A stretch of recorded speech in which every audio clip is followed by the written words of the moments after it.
Are we broadcasting? I can't tell. Welcome, everybody.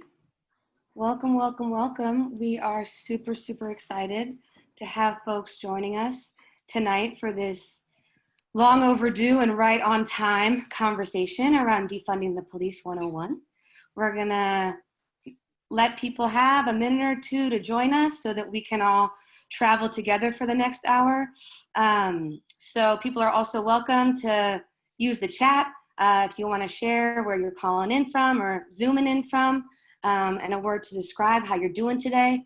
We know that we're all on a roller coaster in a variety of ways, so we welcome you introducing yourself, because the chat is your space tonight, as long as it's not disrespectful.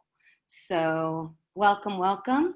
I'm going to give us about a minute or 2 more minutes to let folks join and gather. And fantastic. We're also going to be broadcasting live, doing Facebook Live for the first time. So if you are also on Facebook and you want to share the video to invite your other friends and loved ones into witnessing and participating in this conversation, we also encourage you to do that. So for folks that are just joining, we invite you to introduce yourself in the chat for this very, very important conversation that we're going to be having tonight. If you want to share where you're calling in from or zooming in from, and a word to describe how you're doing, that would be a glorious thing. So, all right, I'm going to give us, I think I'm actually going to get us started. And I'm hoping that we're good on the Facebook Live. So welcome, everybody. We are so, so, so grateful to be able to be in conversation tonight with Charlene Carruthers and Dr. Barbara Ransby, both critical Black feminists, radicals, and revolutionaries that have been doing this work for quite some time. So we all have a lot to learn and a lot to gain from this conversation. So just wanting to, of course, name what a monumental time this is. The possibilities, the advances, the rage, the repression, as well as the grief for those that we've also already lost in 2020 thus far due to police brutality, as well as to the coronavirus and the complete mishandling of this plague at a federal level. So there are uprisings happening in every single state in this nation in defense of Black lives and demanding an end to police brutality. And we are excited as the Women's March to be able to have a opportunity to be able to contribute to answering the call in defense of Black lives. So in terms of how this conversation is going to go tonight, I want to give you a brief overview. I'm going to talk a little bit about some of the tech, and then we're going to get this going. So what we're going to do tonight is we're doing the welcome right now. Then I'm going to offer a little bit of framing for the conversation, and then Barbara and Charlene are going to talk about the history of policing, just to be able to ground us in a historical trajectory of this work, since this work is not new, and we've not always had police. Then we're going to talk really about what is defunding the police, how can we act on it, what does it mean, what does it look like, and what is to be done. We have over 6,500 folks signed up tonight, and so hopefully those that couldn't get on in the Zoom will be able to see us on Facebook Live. So just again, want to introduce our fantastic speakers. We've got Charlene Carruthers, organizer and author and trainer, I would say, amazing popular educator, and author of Unapologetic, a Black, queer, and feminist mandate for radical movements. And in her spare time, she is also a Women's March board member. So we're grateful for your leadership in a variety of ways. And then we have Barbara Ransby, organizer, historian, and author. And we could list many of the books that you've written that have been critical for those of us that have been doing this organizing work. Now my name is Kate Shapiro, and I'm a recent addition to the Women's March team as the organizing director, and I'm going to be moderating tonight. So just a couple of notes around the tech. We welcome people to obviously be able to use the chat And you will see at the bottom of your screen, there is a Q&A button. That is the place to drop your questions. We're gonna see how this flows and if we're able to get to questions tonight, but we will definitely be getting to questions more on our follow-up actual organizing call on Sunday. For those of you that are on the phone, we welcome you, but unfortunately you're not gonna be able to see the slides, but we will share those with you afterwards. And we are also providing closed captioning tonight. So if you'd like to access this, you can go to the bottom of your screen. There's a button that says CC. You click on it and you should be good to go. I'm gonna stop sharing my screen right now. No, I'm not. I'm actually gonna keep it up. So we also wanna invite people to be able to share a little bit more about why you're on this call tonight. So if people wanna drop into the chat why you decided to join us on this Friday evening for this conversation, we would love to know, because we believe that there's probably a variety of reasons. So we welcome you to do that. I'm gonna frame us up and then we're gonna get into the meat of the matter. Let me just take a little sip of water. First off, I'm gonna invite myself and all of us just to take a deep breath and send some love and energy to those that are on the front lines, both of the rebellions and the coronavirus. It is an electrifying time and such a moving and powerful threshold that we are on. And despite the repression and huge loss of life we have suffered from corona to police brutality, even this week, so much has been transformed and has been won across the country. If there are names or orgs that you want to lift up, that have moved you, that have changed you, and that have inspired you, and you want to bring them into the virtual space, we invite you to do that. Because we know that there are, thousands, if not millions, in motion right now. The call and demand of Black Lives Matter is a core Women's March value. A world where Black people, especially Black women, both cis and trans, are safe, thriving, and can care for their children without the constant threat of violence by the police, vigilantes, or other state agencies is a world in which all people will be safer. This webinar will introduce us to ways we can live into and practice this value more by answering the call with our bodies and with our hearts and with our hands to defund the police. This space is an opportunity to collect ourselves and deepen our understanding of this call. What does it mean? Where do we all fit? And how do we heed the call and muster our courage? For many people who have not been directly affected by the violence of policing in the United States, this demand raises questions about what systems to fund instead. We know that many of you may have these questions and be asked these questions in your organizing. We want to help you have answers for those that have put their bodies, minds, and hearts into the work of shaping and advancing transformative solutions. Many people, specifically Black women and Black feminists and feminists of color, have been shaping and leading criminal justice reform, anti-police brutality work, and abolitionist work for decades, including those leading the charge across the country to defund the police inside of Movement for Black Lives, which is who we are aligning ourselves with in this struggle. As well as, I just want to name a couple of other folks. Insight Women of Color Against Violence, Andrea Ritchie, Southerners on New Ground, Miriam Kaba, Ruth Wilson Gilmore, and so many others. If there's other names that you also want to add, we also encourage you to do that, since that was very, very short. Many of us don't know these women's names because, well, patriarchy, but also because they are largely humble feminist organizers serious about the business of collective liberation. Two are here tonight, and we are lucky enough to learn from them. Windows are opening right now. We live in a new time of pandemic, environmental, economy, and resistance to the violence against Black people in this country. As crises escalate, the veil continues to lift for many as we see the violence of how coronavirus is managed and how it is not. For those newly awake, who are wanting to take action, we welcome you. We will not lie to you. It will not take all of us, but it will take many of us, playing many different roles. We all have a stake and so much to gain in the rooting out of white supremacy. Just a couple more things I'm going to add, and then we're going to hear from our panelists. So don't worry, friends. We cannot reform or fix police departments from within.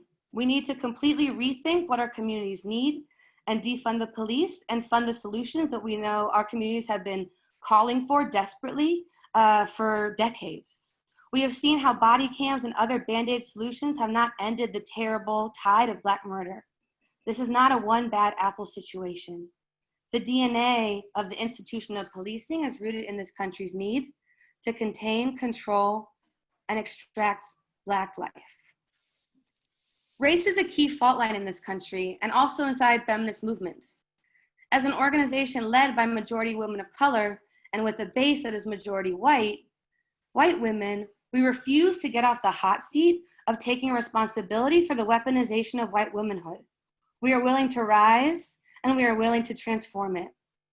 Did Amy Cooper march with the Women's March before risking the life and safety of an African-American birdwatcher in New York City over a petty disagreement? Not as far as we know, but we don't know. She very well could have. But we refuse to shy away from the reality that many who marched with us could easily have done the same. Too many of us as white women have allowed and consented to police and vigilantes terrorizing Black communities in our name. We have taken our fear and our need for control and made others unsafe. And we can step over that threshold to transformation and leave our racism, classism, and internalized patriarchy at the door for the good of all of us. For those of us with white privilege, grown and fed on the advantages of white supremacy and white privilege, it can be hard to see that with social change and movements, sometimes it just takes what it takes. The extent the movement goes, how it goes, and for how long, we've just got to roll with it. We have a moment here to face the facts and reckon with. This is what it takes, what we're seeing. And people are winning. We can, we will, and we must find and build safety for ourselves and others that doesn't rely on a culture of violence. I'm also going to have Kim drop in a couple of links to highlight some of the wins and transformative advances that have already been made by popular uprisings in the last week or so. So those are going to be in the chat for you all because we want to make sure that the good word is also spreading. We're going to take a moment right now and we're going to do a poll so that we can get a little bit more of a sense, and Charlene and Barbara can get a little bit more of a sense of who's on the call, and then we're going to roll right into the history of policing. So Kim, if you could launch the poll, I'm going to stop sharing my screen. People have about 90 seconds to fill that out. You should see it popping up.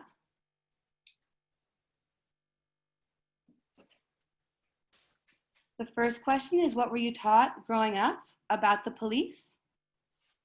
The second is, have your feelings shifted about the police in the last 10 days? The third is, have you been in the streets and or supporting the local protests happening in your area? We bet so, we assume so. And what basic community needs are currently not adequately resourced in your community? So we're gonna give that about a minute, and then we're gonna share those results.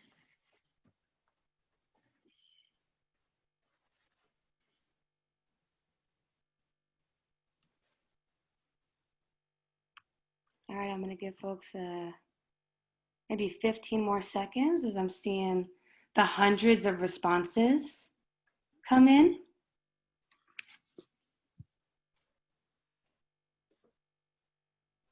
Fantastic. Oh, people are still filling it out. My word. All right, keep going, friends. Keep going, friends.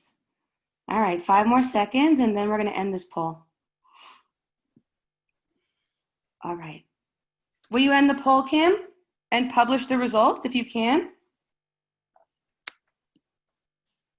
All right, so here, I'm gonna read them out if folks can't see them. 79% of the people on the call say that they were taught growing up that police keep us safe. Everything else is under 10%. And 78% of you all are also saying that your feelings have shifted about the police in the last 10 days. Absolutely. And 75% of you all have been in the streets and supporting local protests. Wow. Okay. What basic community needs are currently not adequately resourced in your community?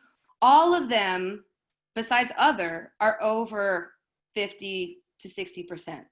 So 88% of you said affordable housing is not adequately resourced, 63% food assistance, 73% healthcare, 85% mental health services, 64% childcare, 69% addiction, and 60% workforce development. So we know that actually across the board, the majority of the needs in our communities are not actually getting the adequate resources that they need.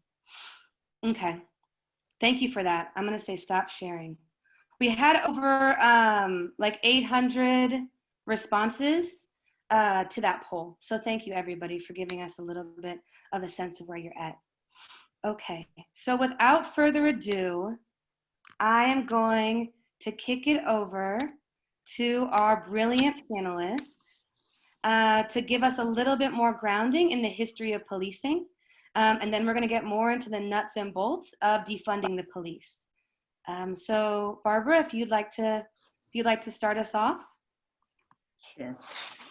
Thanks for this forum, and thanks for all of you who have tuned in, zoomed in. I know that this is my 12th meeting / call today, so it makes you a little loopy after a while. So for all of you who showed up at this hour, I appreciate it. It's quite a moment. I'm a historian by training. That's what I do for a living.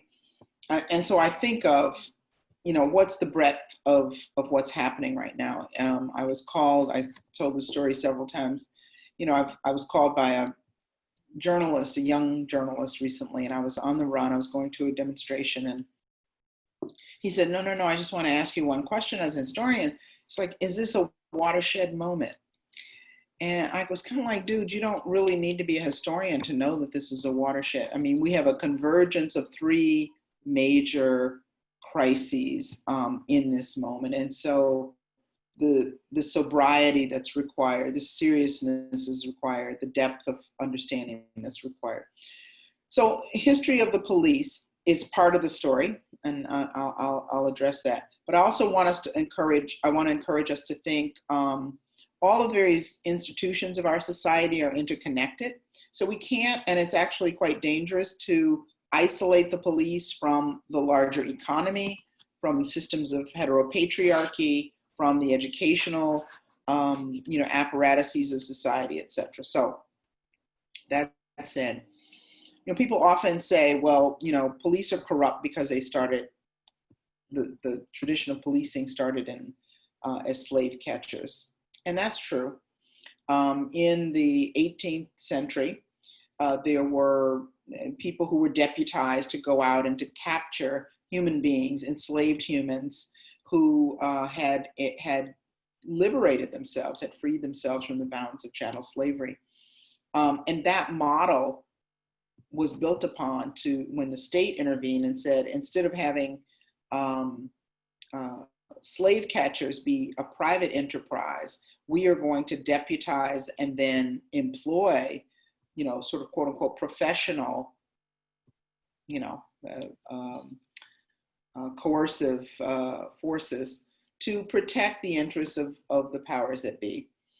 I think thinking of the history of policing is as important as thinking of the task of policing, which is, when you have a vastly unequal society, when you have a hierarchical society, when you have a society based on white supremacy and heteropatriarchy, which does not benefit many of us, you gotta have somebody with guns, somebody using force, somebody who's prepared to enforce that. And that's how police departments and individual police officers, quite frankly, flank the system. But it's important to know the call for defunding the police has to always be paired with invest and transform. Because, for example, in South Africa, a place very near and dear to my heart, there was a move away from government funding of police. And what do you think happened? Did all the rich people give up their money? Did all the private property disappear? Did all the poor people say, oh, we think you should have more than us? No, none of that happened. basically mercenaries and private security forces were hired to protect elites, to defend the hierarchies that existed. So there are all kinds of ways other than police to function and to carry out the tasks that police carry. And that's very important for us to remember. So the demand right now from InfraBL and others, Charlene and in her leadership role in Black Youth Project 100, kind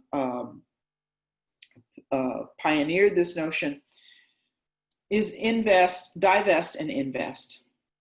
Abolish and build. One cannot go without the other. If you abolish and don't build, you are left in the rubble of what you have abolished and not in the possibility of what you've created.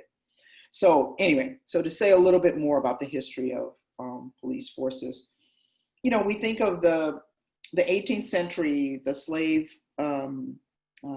catchers, the bounty hunters that were the initial sort of police forces, increasingly developing credibility, increasingly sort of professionalized, if you will, paid a salary by municipal and then ultimately federal authorities.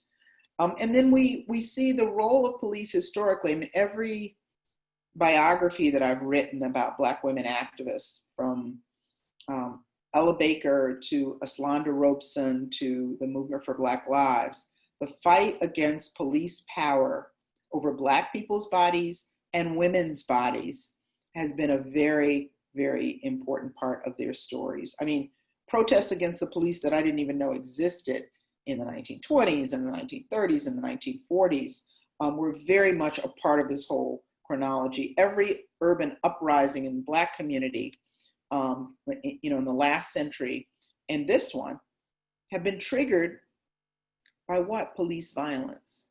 Police violence. Now, some people are new to this conversation, these ideas, and we all live in different levels and layers of privilege, right? So you may live in a neighborhood where police are not harassing you. I think one of the things that new technology shows us is the blanket, rank, undeniable violence in Black, and let me just say, Black, poor, and working class communities. I'm a college professor. I grew up as a working class kid in Detroit to maids and factory workers who were like, salt of the earth people. But in my current life, I'm somewhat insulated even from what poor Black and working class folks experience. So I think we have to add the layer of class, we add the layer of gender, and I just want to say this. One of the critical ingredients to policing historically and today has been a toxic masculinity. So any women concerned with feminism, any women concerned with patriarchy and the kind of violence that it invokes, which is, of course, even benevolent patriarchy is if you don't behave, we will hurt you, have to understand the nexus of that and organized policing. When Derek Chauvin put his knee on the neck of George Floyd and looked out at, in broad daylight, people filming him, it reminded me of Donald Trump's campaign declaration that if he killed somebody in the middle of Fifth Avenue, he would not lose a single supporter. What does that say? The exercise of white male violence, whether it's beating a wife in a bedroom or murdering a Black man in the street, it is an exercise of a certain kind of unchecked power that is associated with masculinity, and in the eyes of some men, this is the execution and the demonstration of power, right? In our eyes, it's a call to action.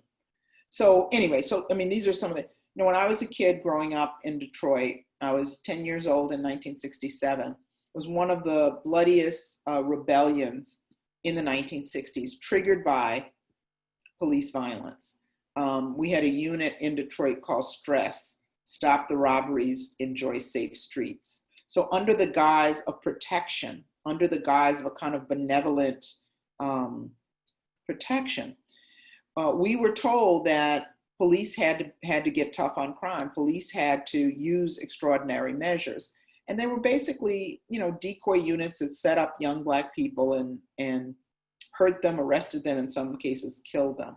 This was happening all over the country.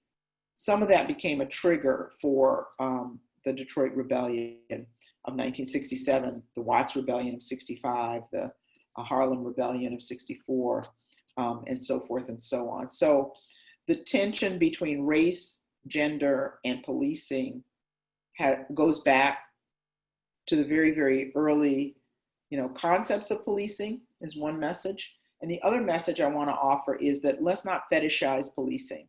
It is about power, control, inequality, and domination. And believe me, the people with so much disproportionate power will find a way to keep it unless we indict that which the police are protecting, which is fundamental inequality. And I would name it as gendered racial capitalism. M. Adams, we often talk about racial capitalism, and M. Adams, who's an organizer in Wisconsin, insisted, we've got to say gendered, we're all feminists, let's, it's a long name, but let's name it gendered racial capitalism. So that's what it is, and that's what we should call it.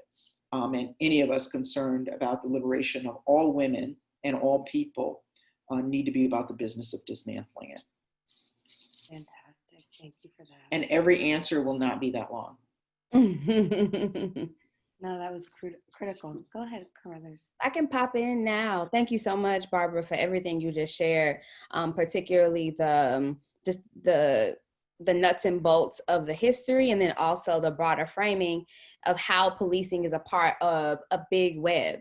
And before I go into a little bit more about that big web, I want to say that, thank you for joining. And if this is your first time thinking about defunding the police, or you have recently changed your thinking about the police, welcome. And number two, it is a long-term journey.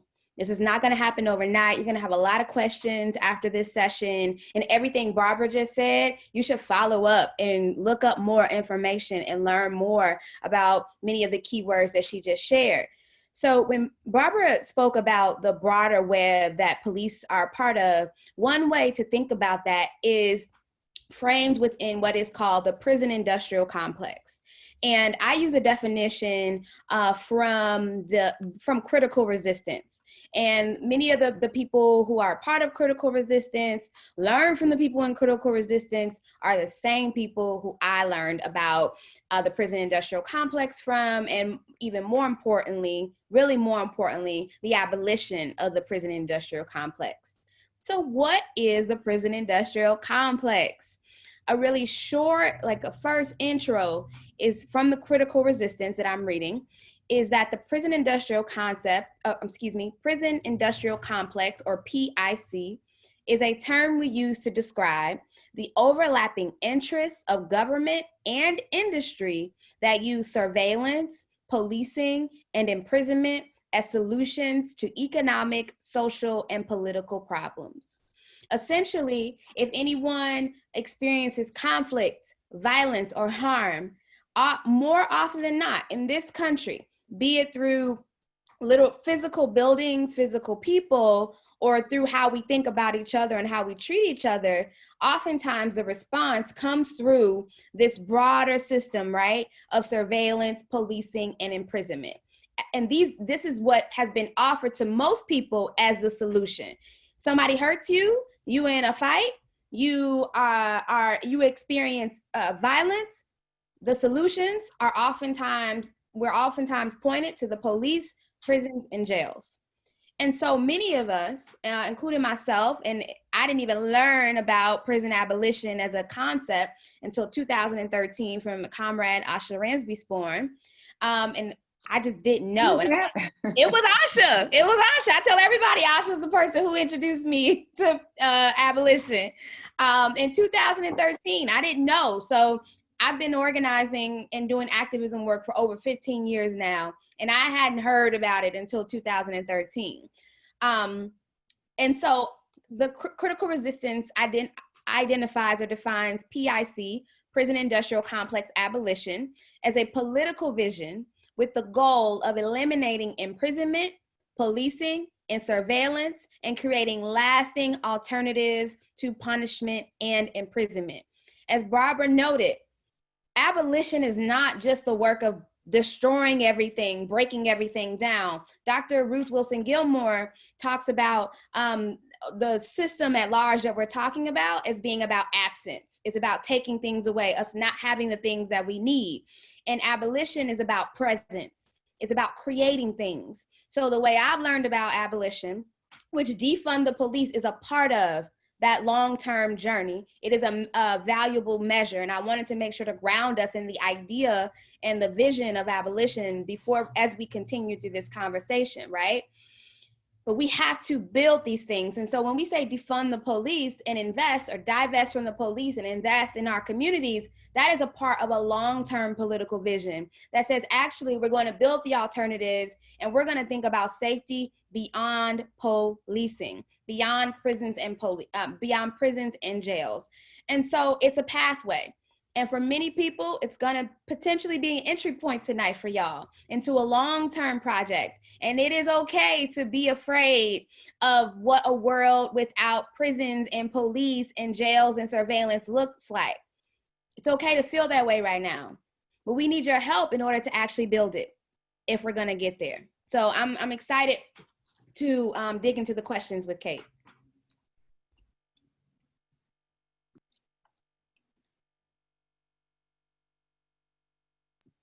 God, my computer's being funny. So the first question that I have for you all is, can you share a little bit more about the sort of trajectory of this demand and some of the organizing that's helped us get to this place? And if you want to talk more about some of the organizing happening now, but just ground us in the sort of, trajectory of this demand and the evolution. You want me to? Sorry, Barbara. No. Okay.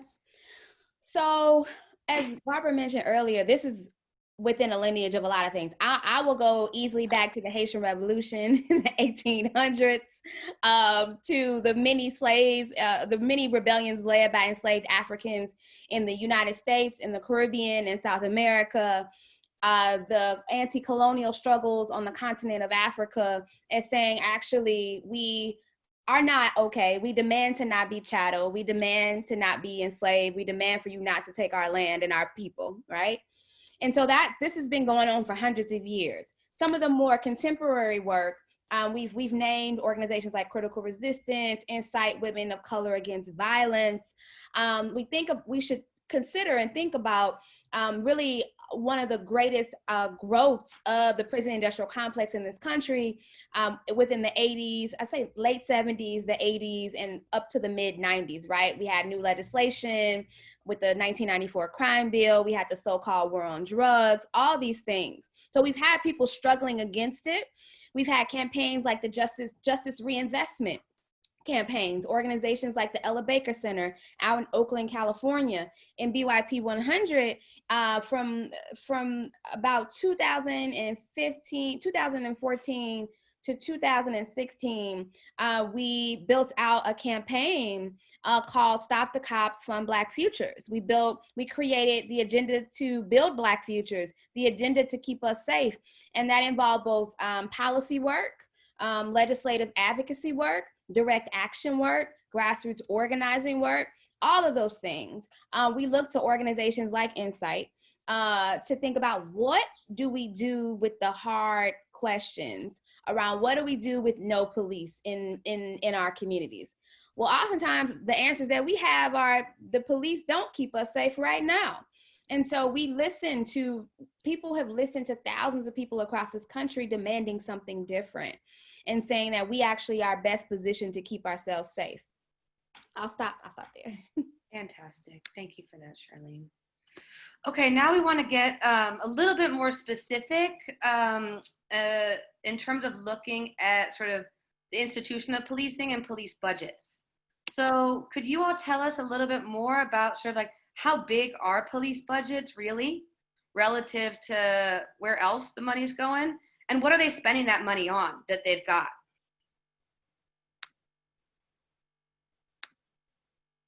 Oh, okay. I can start with that one too. So I'll start with Chicago. Also within the time frame that I was mentioning earlier, an organization called We Charge Genocide came out with a report and gave us some juicy information about how much the Chicago Police Department was receiving from the city of Chicago's budget.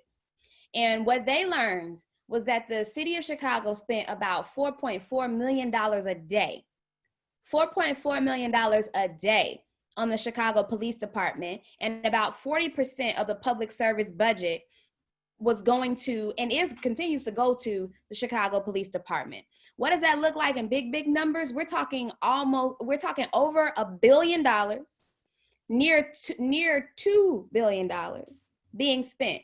And in New York City, we're talking multiple billions. But you're like, oh, these are really big cities. Well, take a look at Milwaukee. Milwaukee has a huge part of their budget also goes towards CPD. Baltimore, Oakland. We can go to many different cities and look at how much money is being spent. What are they spending it on? They are spending it, of course, on surveillance, on being armed, on police cars. They're also spending it on things that other people should do and could do, like mental health response that they're not fully trained to do. What happens when you need to report a car accident to your insurance company? Usually you have to get a report from the police department. Why do we have to do that? So it's things like that the police are entangled in, and where the money comes from. So when we say defund the police, we're also looking at cities that have woefully underinvested in public health, right, underinvested in housing, underinvested in public education, underinvested in jobs and public infrastructure, and including public transportation. So we're talking about taking, even if we had a week's worth of CPD's budget, even though we should get more than that, what we could fund with, let me do my math, 28 million, a little over $30 million. Oh, that's actually the $33 million contract that the Chicago Public School has with the Chicago Police Department. $33 million, and we don't have counselors in all of our schools.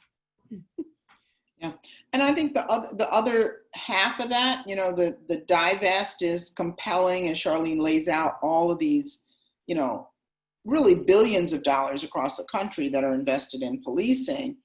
And I know some people listening must feel like, oh my God, what would we do if we didn't have police? But 9 times out of 10, when you call the police, they cannot solve the problem that they're called for. It's a minuscule number of situations where we cannot think of a whole different skill set that could intervene and solve that situation. That's one thing. But the other thing is that many of the problems, inequalities, injustices that create the basis for a situation where you might have to call the police could be addressed by the funds that we now put into training people how to shoot, how to strangle people, how to subdue people. I mean, there's elaborate tactics that police get trained to do. But when you come to a house where somebody is having a mental health breakdown, when you come to a space where neighbors are at odds because of some minor thing, when you go to a school where a kid who is, has a whole bunch of things going on, including, being a teenager and all this kind of stuff, is acting out. Is it a police person? Is it a policeman who is the best person to intervene in that situation? Imagine if we had mental health on demand.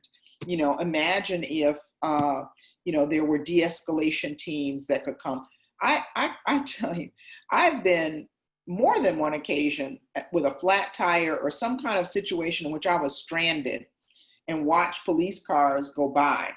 And it just makes graphic that they are not there to help me, right? I had to call a friend, find a friend. One case, a group of strangers stopped, changed my tire for me, and went on their way. I mean, conceivably, I was in a vulnerable situation, in the middle of the night. Conceivably, we can have help teams that do that kind of thing. We just have to think imaginatively. We've gone down this road of more and more policing, more and more jails and prisons, and it's a dead end. We can't hurt and punish our way out of the problems that we have right now.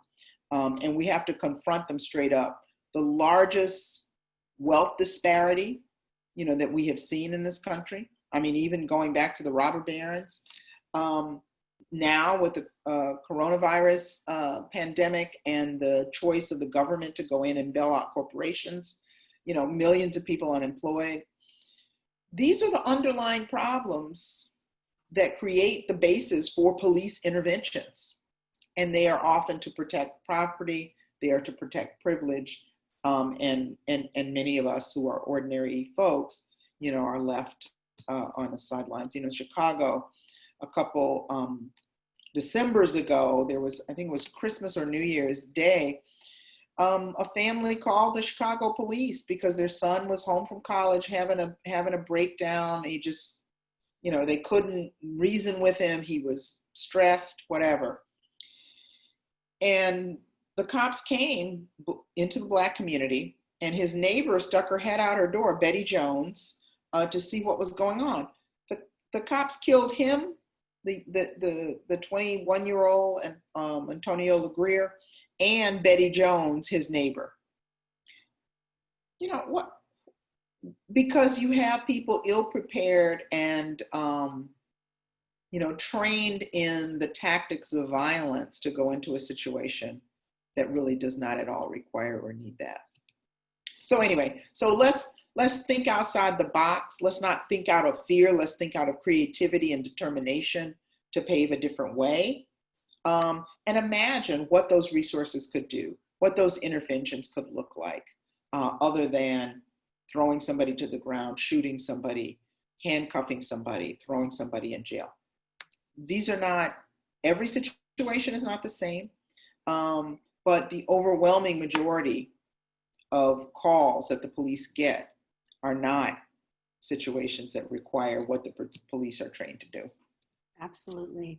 And just as a point of information for folks, we are going to be sending out a toolkit with a bunch of resources. I'm going to talk about it more later, but what that also includes in it are a couple of actual examples, like from Dallas, Texas, and from Oregon and other places where different municipalities have created different forms of dispatch units that are de-escalators, that are social workers, that are other types of first responders that are not police, to address the majority of the community's needs. So that's also going to be in that toolkit. But want to hear if you all want to ask or answer or speak to anything else in terms of this question of, like, we know that many people often ask, like, who will protect us or some people if the cops are defunded? So wondering if there's anything else you'd like to speak to around that, and or if there's other examples of ways that you've seen communities envision safety that don't rely on the police. So how do you answer the who will protect us or who will protect some? Mm-hmm.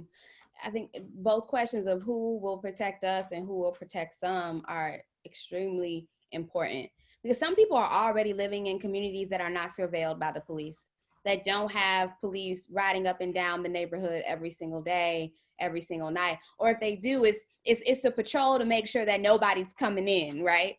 Into the neighborhood to keep people out, perhaps. So some people already know what it feels like to not walk into school every single day and have to go through a metal detector. That's what I had to do in Chicago public schools. So when we're talking about defunding policing, we are not just talking about the squad car on your block. We're talking about the police officers, oftentimes called school resource officers, who are in our schools every single day. We're even talking about, frankly, the policing that happens in the welfare office. I mean, people are policed in so many different places. And so that's the first point.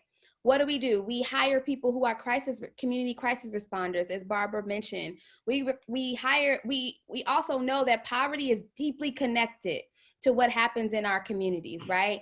And deeply connected to what the state determines to be crime and what's not crime. And so what would be possible if we invested more time in thinking through how we meet people's needs and less time in how do we punish people? What would be possible if we actually did that? So much, friend. So much. Barbara, do you want to speak to that, or shall I go to the next one? Okay. Fantastic.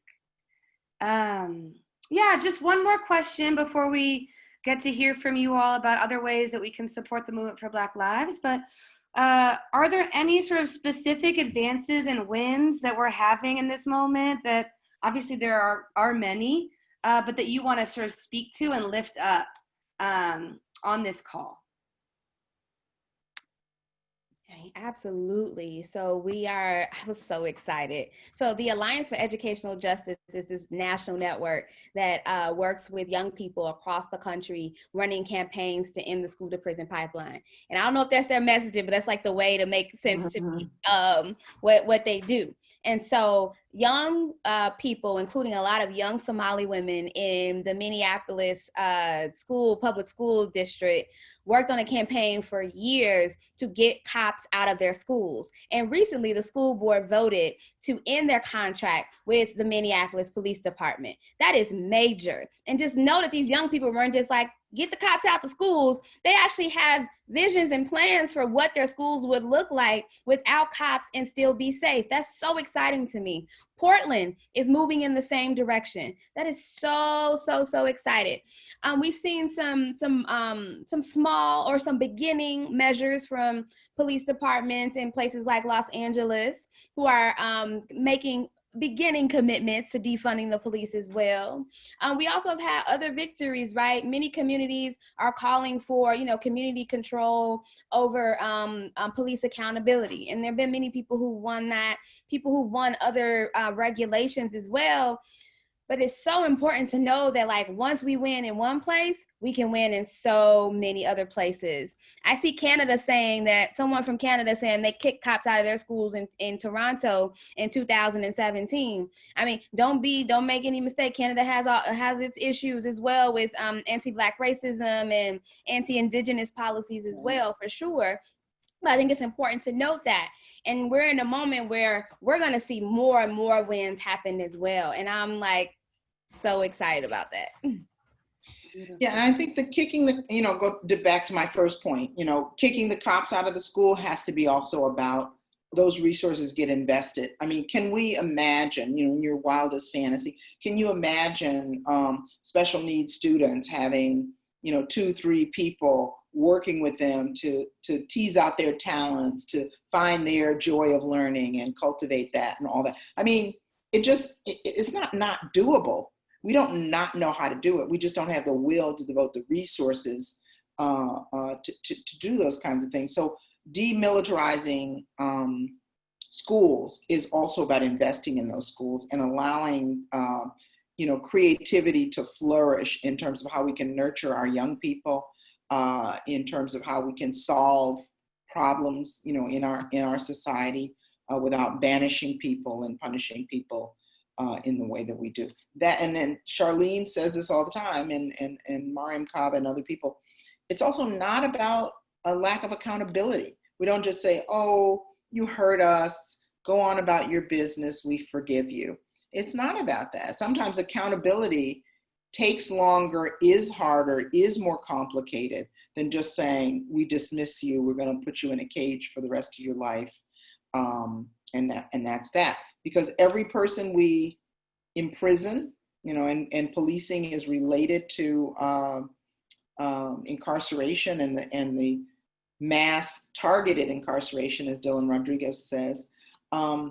Every person we incarcerate tears apart a certain sector of our community. We have communities in Chicago where more than 50% of young people, Black people over a certain age, have been in juvenile detention or jail or prison.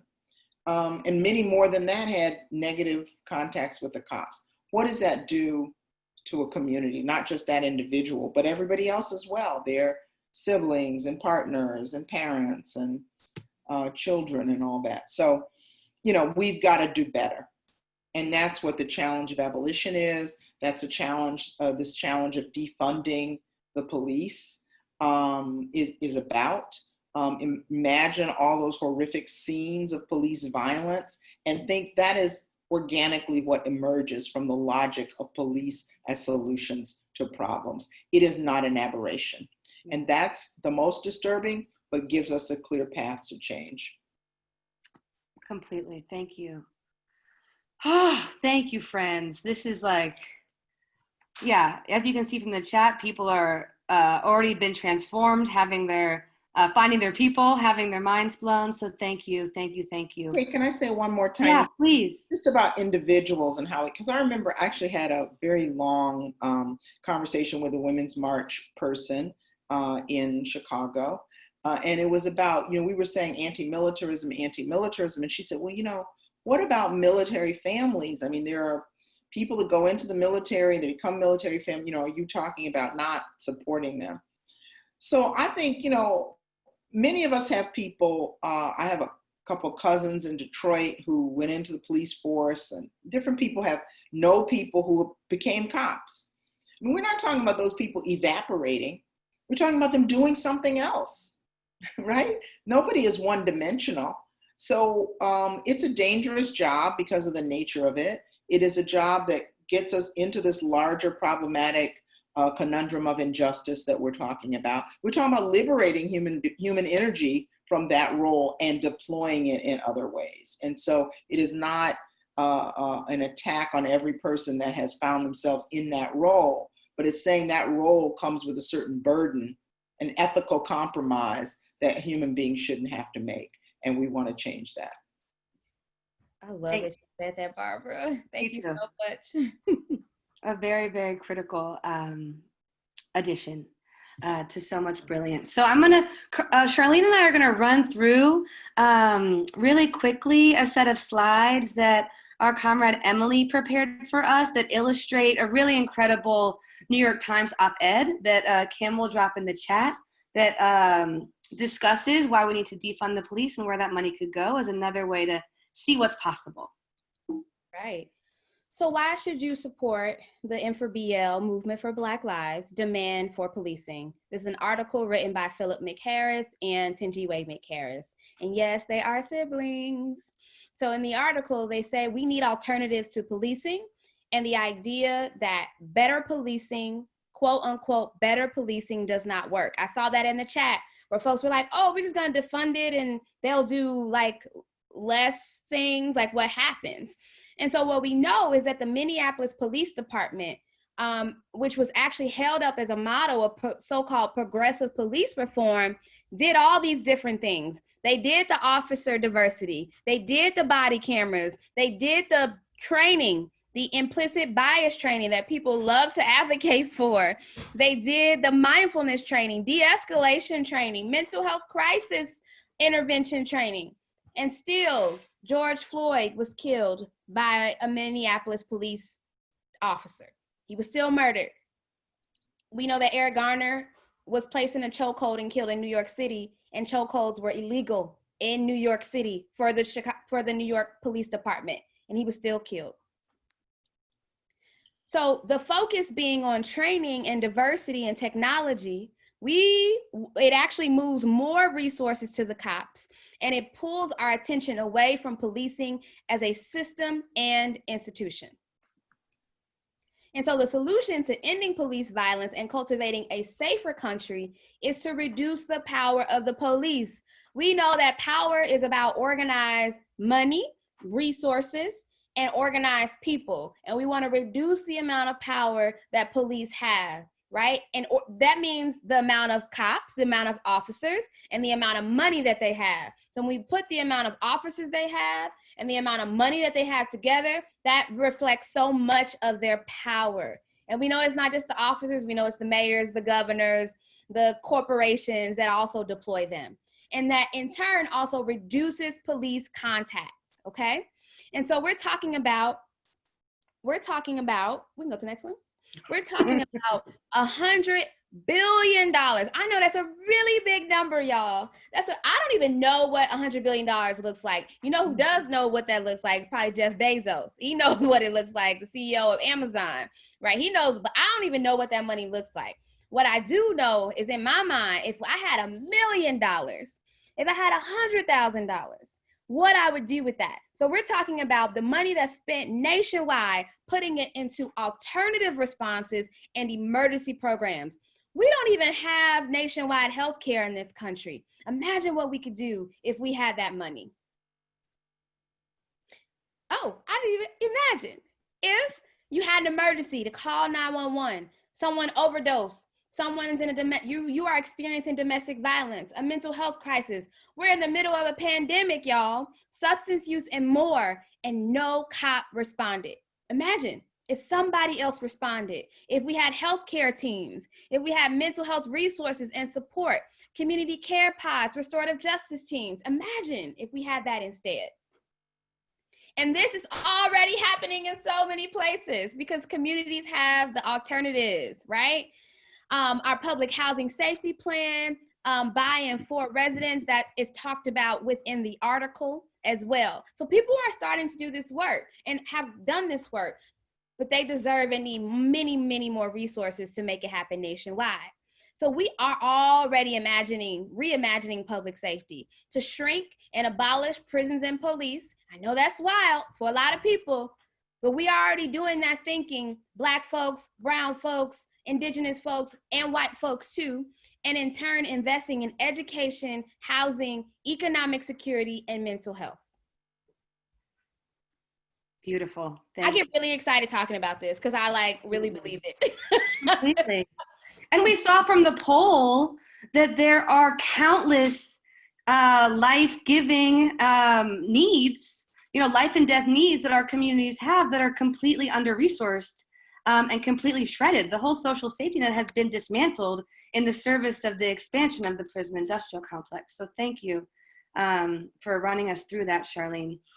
Before we move into some next steps, I just want to see if there are any sort of specific next steps that you all want to invite us into in terms of also specific ways that we can support the movement for Black lives in this time. So first, everyone can text defend, DEFEND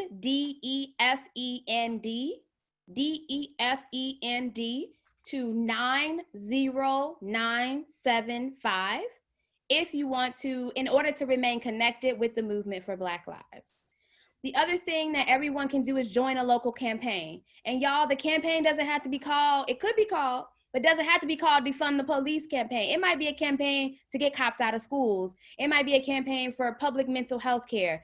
But all of these things are part of what we're talking about here. Join a local campaign. Call for alternatives to policing. Kate is going to share a bunch of resources with y'all. There's an organizing call on Sunday at 5 p.m. I'm assuming Eastern because of the Eastern supremacy in this country, the Eastern time supremacy. Ooh. There's an organizing call on Sunday, a Defund the Police organizing call. So join that call, y'all. That's going to be organized by the Women's March. And y'all should join it and be a part and actually be able to take more action after this.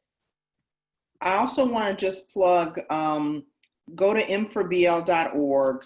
There's a teach-in tomorrow with Angela Davis, a performance by Jamila Woods at noon Central Time, which is 1 Eastern Time.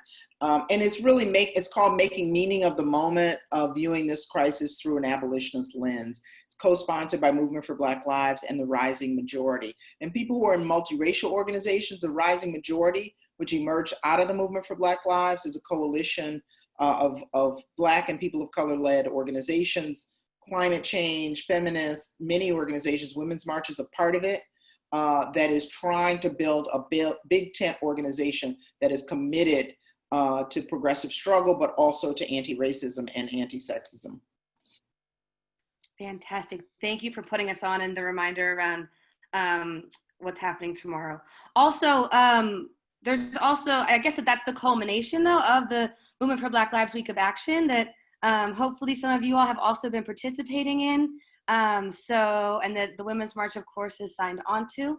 So fantastic. So yeah, I just want to add a couple of other additional things. That this is been the real quick and dirty intro to generations of work.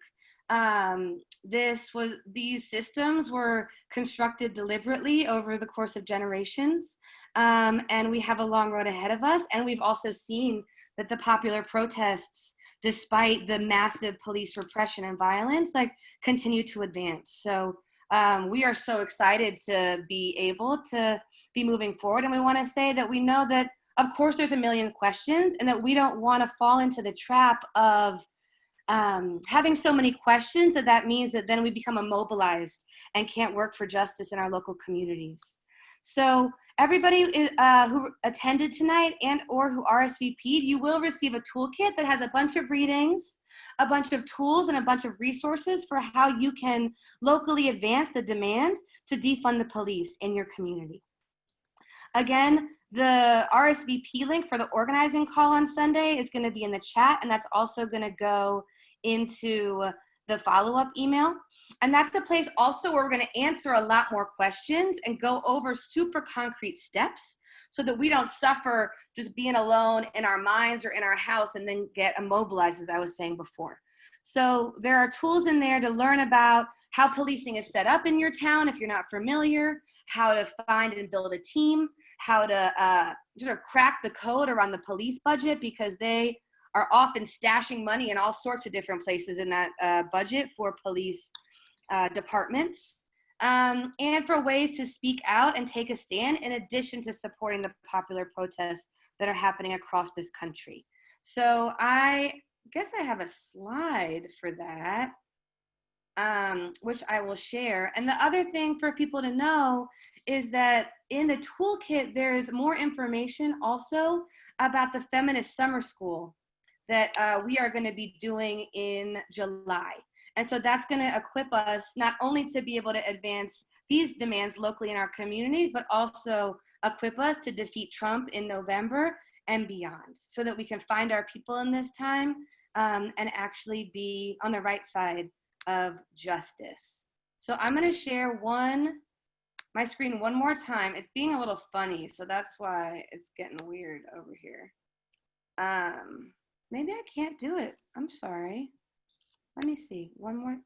Give me 1 second, friends. There it is.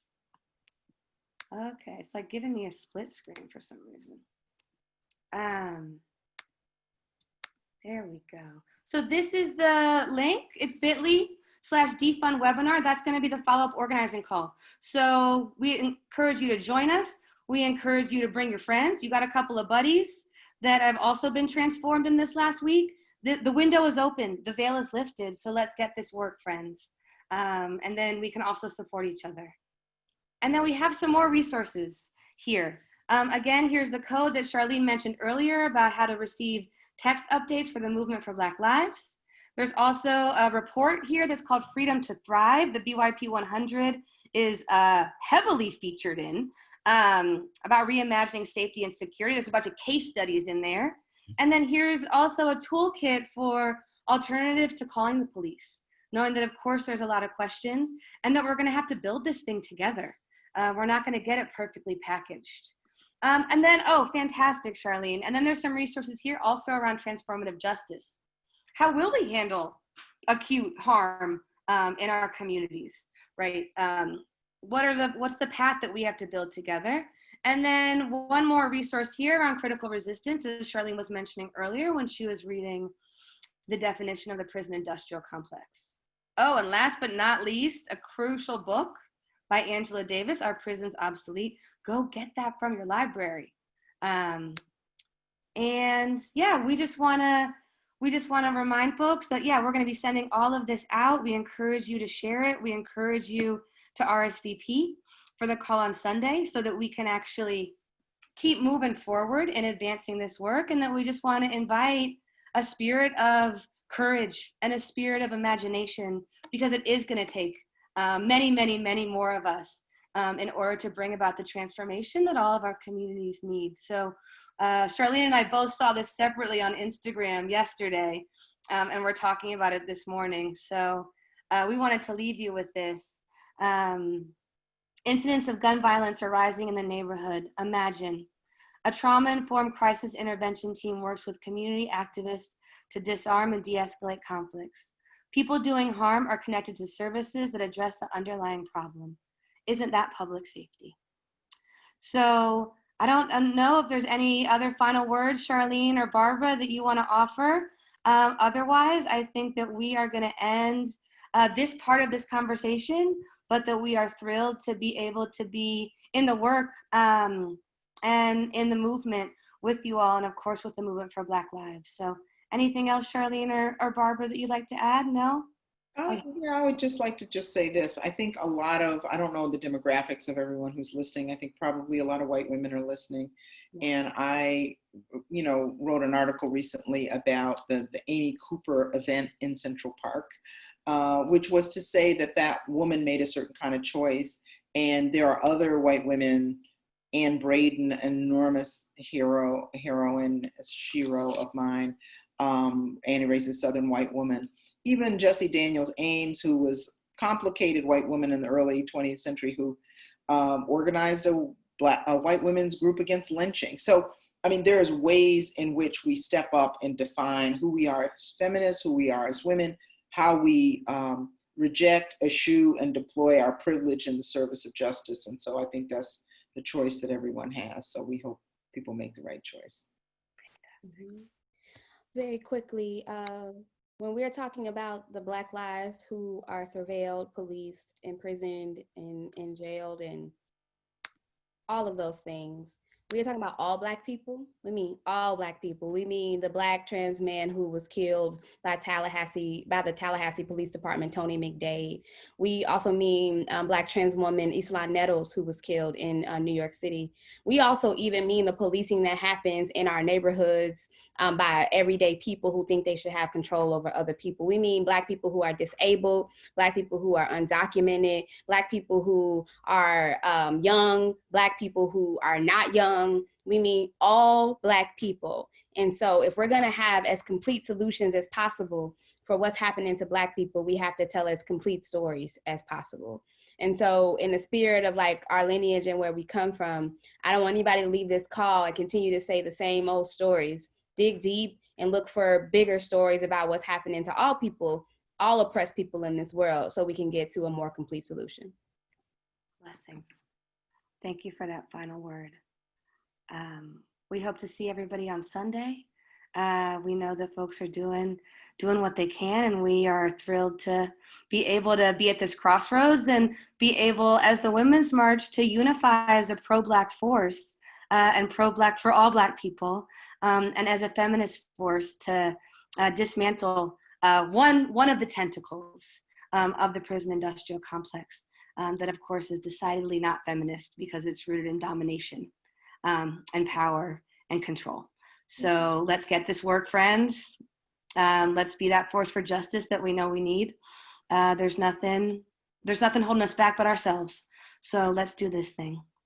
With that, we're going to sign off for now, but we look forward to getting this work with y'all. So blessings, and we'll be sending an email tonight. All right. Take good care. Bye.